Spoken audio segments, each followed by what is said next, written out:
Big boss అయిన 12th వీకెండ్లో యష్మి అయితే ఎలిమినేట్ అయింది కదా. అండ్ ఎలిమినేట్ అయిన తర్వాత స్టేజ్ మీదకి వచ్చి యష్మి అయితే ఫుల్ ఎమోషనల్ కావడం జరిగింది. అండ్ నాగార్జున సార్ తన జర్నీ చూపెట్టి ఏమైందమ్మా ఇంత ఎమోషనల్ అవుతావు అంటే, అండ్ నాగార్జున సార్కి అయితే యష్మి ఇలా చెప్పడం జరిగింది.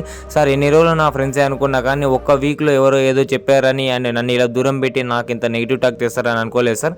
అండ్ ఇంత గ్రూపిజంగా ఆడుతున్నా అన్నా కూడా నేను నిఖిల్ని ఎట్లా అంటే సపోర్ట్ చేయడం జరిగింది. కానీ నిఖిల్ వచ్చేసి నాకు వచ్చేసి వెన్నుపోటు కొట్టడం జరిగింది అని నాగార్జున సార్తో ఫుల్ ఎమోషనల్ అయితే కావడం జరిగింది. నాగార్జున సార్ రిప్లై అయితే ఒకటి ఇచ్చారమ్మా, ఈడ ఇండివిజువల్ గేమ్ ఆడాలి, గ్రూప్ గేమ్స్ కాదు. అండ్ ఇండివిజువల్ గేమ్స్ ఆడిన వల్ల విన్నర్ అయ్యే అవకాశాలు ఉంటాయని నాగన్ సార్ చెప్పడం జరిగింది. అది కూడా కరెక్టే సార్, కానీ నేను నా వాళ్ళు అనుకున్నా అనడంతో ఎవరు నీ వాళ్ళు కాదు, ఇక్కడ బయటి వరకు నీ వాళ్ళు. బిగ్ బాస్ హౌస్లోకి వచ్చిన తర్వాత టైటిల్ విన్నర్ కోసం ప్రతి ఒక్కరు చూసేది. నాగన్ సార్ అయితే ఫుల్ ధైర్యం అయితే చెప్పడం జరిగింది. అండ్ యష్మి వచ్చేసి ఫుల్ షాకింగ్ కామెంట్స్ అయితే చేయడం జరిగింది గౌతమ్ మీద, నిఖిల్ మీద, పృథ్వీ మీద.